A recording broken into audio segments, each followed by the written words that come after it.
Polisi menangkap pemalak sopir truk di Palembang, Sumatera Selatan yang viral di media sosial. Dalam penangkapan itu, polisi terpaksa menembak pelaku karena berusaha melarikan diri. Ibu, ya, tolonglah. Kau samui dengan motor apa 2.000? Ini 4.000.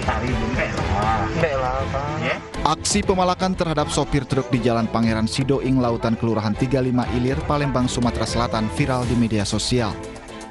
Dalam aksinya pelaku meminta uang sebesar Rp10.000, namun sopir truk hanya memberikan uang Rp4.000. Pelaku pun mengancam sopir karena tidak diberikan uang yang diinginkan. Usai mendapat laporan, polisi bergerak cepat mencari pelaku dan terpaksa menembaknya karena berusaha kabur saat akan ditangkap. Pelaku Nopriandi merupakan warga Lorong Kedukan 1, Kecamatan Gandus, Palembang. Pria berusia 35 tahun ini menyebut uang hasil memalak digunakan untuk membeli minuman keras. Polisi pun menjelaskan tersangka merupakan DPO karena pernah dilaporkan dalam kasus yang sama. Nah, dan satu orang ini memang dia juga terlibat, ada laporan polisinya di kami kasus 365. Lalu di TKP juga tahu itu sempat viral juga. Alhamdulillah yang 3 orang kawannya sudah terlebih dahulu kita tangkap, dan dia alhamdulillah berhasil kita tangkap pada saat dia juga mau malak di supir-supir yang di Tanggamuntung. Akibat perbuatannya pelaku terancam pasal 368 KUHP tentang pemerasan. Pelaku diancam hukuman maksimal 9 tahun penjara.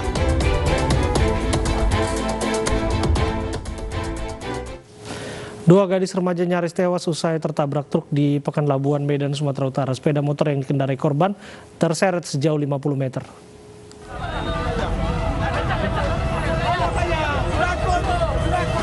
Kecelakaan antara sepeda motor dan truk tangki pengangkut minyak menggegerkan warga Kelurahan Pekanlabuhan, Kota Medan. Beruntung 2 remaja pengendara motor selamat tanpa mengalami luka berat. Berdasarkan keterangan warga, kecelakaan bermula saat motor yang kendarai kedua korban bersenggolan dengan sepeda motor lain. Kedua korban kemudian terjatuh. Di saat yang sama, dari arah belakang, melaju truk tangki yang menabrak sepeda motor korban hingga terseret sejauh 50 meter. Dua kereta ini bersenggolan, berlawanan arah. Jadi di belakang kereta orang ini ada mobil tangki itu. Jadi tadi sempat terseret juga bang korban, bang? Ya, salah satu kereta itu terseret sekitar 50 meter, tapi nggak ada korban jiwa karena Salah satu korban tak sadarkan diri, sementara korban lain mengalami luka ringan. Keduanya dibawa ke rumah sakit terdekat untuk mendapat perawatan. Petugas bubarkan ratusan pengunjung wisata kuliner di Kemayoran, Jakarta Pusat. Para pengunjung nekat berkerumun melewati batas jam malam di masa PPKM level 3.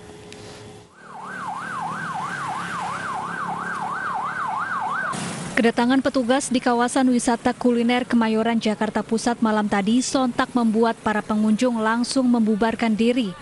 Ratusan pengunjung yang mayoritas anak muda ini panik dan bergegas meninggalkan lokasi.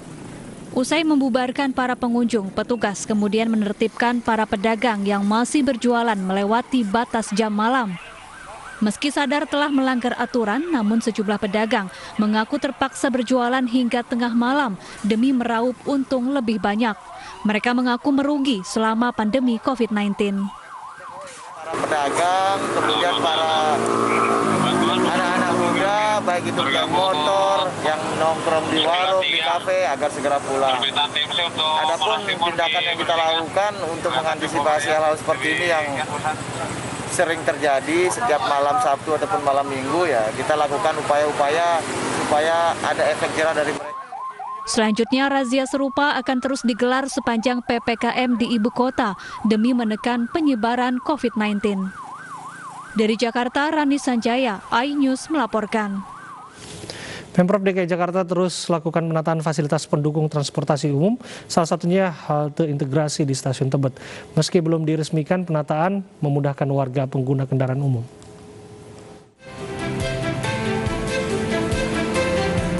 Penataan fasilitas publik maupun pendukung transportasi umum terus dilakukan oleh Pemprov DKI Jakarta.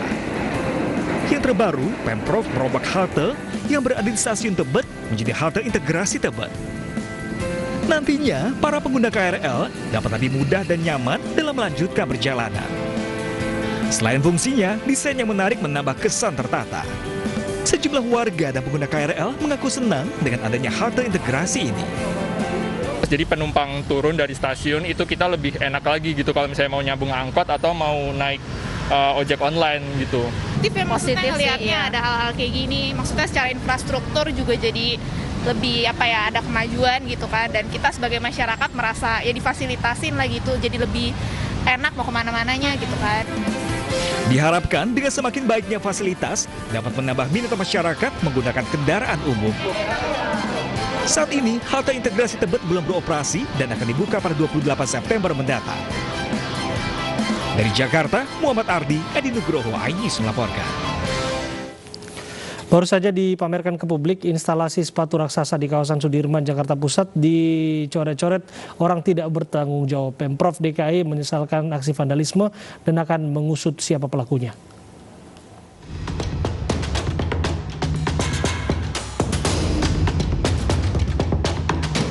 Wakil Gubernur DKI Jakarta Ahmad Riza Patria sangat menyesalkan dan prihatin terhadap aksi vandalisme yang terjadi di Tugu Sepatu di kawasan Sudirman, Jakarta Pusat. Padahal Tugu Sepatu yang saat ini menjadi salah satu ikon kota Jakarta baru saja dipamerkan. Iya, tentu kami prihatin ya. Kreativitas itu baik dan penting, kami beri kesempatan seluas-luasnya bagi generasi muda khususnya untuk meningkatkan kreativitas ya. Namun demikian harus tahu tempatnya. Jangan kegiatan-kegiatan tersebut dilakukan di tempat-tempat yang tidak pada tempatnya ya. Tugu sepeda itu, tugu sepatu itu ya bagian dari ikon kota Jakarta. Jangan kemudian dinodai oleh vandalisme ya. Pemerintah Provinsi DKI Jakarta akan mengusut aksi tidak terpuji ini, serta akan lebih memperketat pengawasan di sejumlah lokasi agar kejadian serupa tidak terulang. Sejumlah warga yang penasaran dan ingin berfoto di Tugu Sepatu kecewa lantaran berkurang keindahannya. Mereka menyarankan agar Pemprov DKI Jakarta menyediakan lokasi khusus bagi seniman mural agar tidak merusak sejumlah monumen yang telah dibuat. Kalau dari saya sih ini sangat disayangkan sih ya, maksudnya udah bagus kayak gini tapi dicoret-coret. Saya tahu sih maksudnya graffiti ini kan juga seni ya, bagian dari seni. Cuman kalau dari perspektif saya, dengan adanya dicoret-coret kayak gini mungkin memiliki arti sendiri dari arti grafitinya ini gitu aja sih kalau dari saya. Kalau menurut saya sih ya kurang baik ya, soalnya kan ini juga dia udah punya konsep sendiri gitu kan. Kalau dicoret-coret kayak gini jadi konsepnya ya berubah, jadi kurang baik aja gitu. Kalau vandalisme kayak gini ya harusnya kayak gimana ya, harus ada tempat lah buat dia mau berkreasi, ada tempatnya sendiri kayak gitu. Tugu Sepatu yang baru dibuka untuk publik 17 September lalu ini telah menjadi sasaran aksi vandalisme. Tugu dicoret dengan tulisan grafiti menggunakan cat semprot berwarna ungu dan hitam. Tugu Sepatu ini dibangun oleh Disparekraf DKI Jakarta bersama Jakarta Experience Board serta sejumlah pelaku ekonomi kreatif. Dari Jakarta, tim liputan iNews melaporkan. Nyanyian Krisdayanti soal penghasilannya sebagai anggota Dewan membuat gaduh anggota DPR sepanjang pekan. Ia harus berurusan dengan fraksi PD Perjuangan, partai yang jadi kendaraannya masuk Senayan. Tak sedikit pihak menganggap Krisdayanti tidak peka mengungkap gajinya saat banyak masyarakat jatuh miskin di masa pandemi.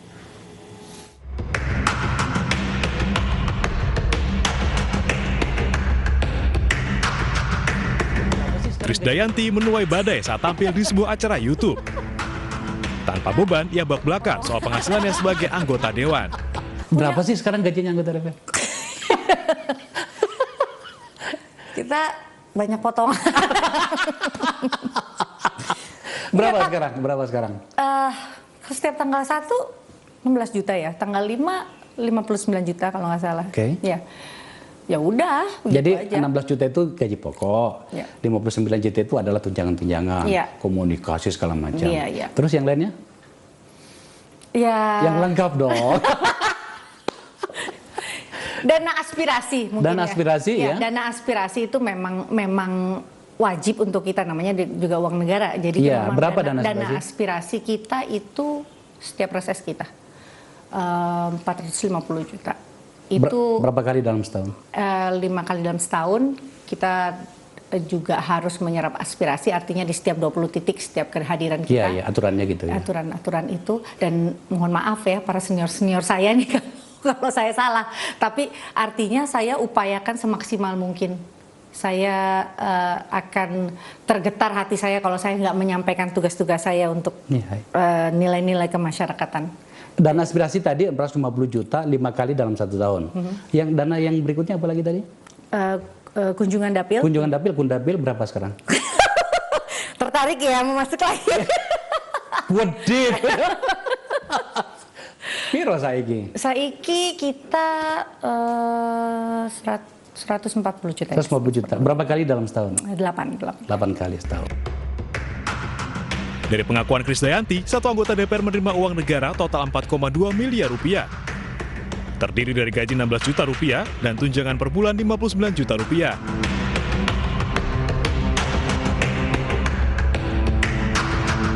Lalu ada lagi tunjangan dana aspirasi sebesar 450 juta rupiah 8 kali selama setahun dan tunjangan dana aspirasi 140 juta rupiah yang diberikan 8 kali dalam setahun. Karena pengakuan itu, Krisdayanti dipanggil partai yang menaunginya, fraksi PDI Perjuangan. Fraksi PDI Perjuangan menganggap, dari sisi politisi, Krisdayanti harus menekan pernyataan yang berpotensi menimbulkan kegaduhan. Warga merespon beragam, mulai dari kaget hingga merasa kurang pantas. Terlebih banyak warga terpuruk penghasilannya selama pandemi corona. Jadi kita rakyat semakin susah, pejabat banyak bonus-bonusnya seperti itu. Mungkin ada yang kurang memperhatikan ke bawah juga. Menurut saya kurang bijak ya, karena itu kan sebenarnya hal yang sifatnya pribadi dan dengan kondisi yang kondisi ekonomi Indonesia masih sedang susah seperti ini, itu kok kayaknya jadi makin jauh ya antara wakil rakyat dan rakyatnya. Itu nggak pantas kalau diumbar, kan keadaan kayak gini juga, kasihan rakyat biasa dengar gaji besar kayak gitu, rakyat aja susah dapatin uang kayak gitu. Tapi anggota DPR gajinya nggak dikurang-kurangin. Senada, peneliti Formapi Lusius Karus menganggap apa yang diungkap Krisdayanti membongkar ketimpangan wakil rakyat dengan rakyatnya. Terbongkarnya pendapatan anggota DPR ini di tengah situasi sulit karena pandemi saat ini juga sekaligus menunjukkan betapa kepedulian dan sensitivitas wakil rakyat kita jauh dari harapan. Dengan pendapatan fantastis mereka, langsung terlihat jurang tajam antara wakil rakyat dengan rakyatnya. Bahkan jurang ini masih belum dirasa cukup untuk menunjukkan ketimpangan sosial. Pernyataan wakil rakyat memang kerap membuat gaduh. Tak hanya di DPR pusat, namun juga daerah. Pada Agustus 2021 lalu, publik dihebohkan dengan anggaran pakaian bagi anggota DPRD Kota Tangerang. Anggaran tersebut konon naik 2 kali lipat dan menuai polemik. Bagaimana tidak, pengadaan seragam bagi anggota DPRD Kota Tangerang konon menggunakan bahan bermerek Louis Vuitton. Jumlahnya fantastis, mencapai 675 juta rupiah. Meski demikian, pengadaan tersebut kemudian dibatalkan karena dianggap telah melukai nurani masyarakat yang sedang kesulitan akibat pandemi. Kita akhirnya sepakat untuk pengadaan pakaian dinas DPRD di tahun anggaran ini, kita batalkan. Tapi tidak akan hadir kalau SPPD belum cair besok pagi. Siap. SPPD cair, kami akan hadir. Siap. Selain di Tangerang, Banten, tindakan yang dianggap melukai masyarakat datang dari anggota DPR di Bungo, Jambi, yang sempat viral mengancam mogok kerja karena uang dinas perjalanan belum cair. Ancaman tersebut ditujukan beberapa anggota DPR di Bungo, Jambi melalui video berdurasi 16 detik.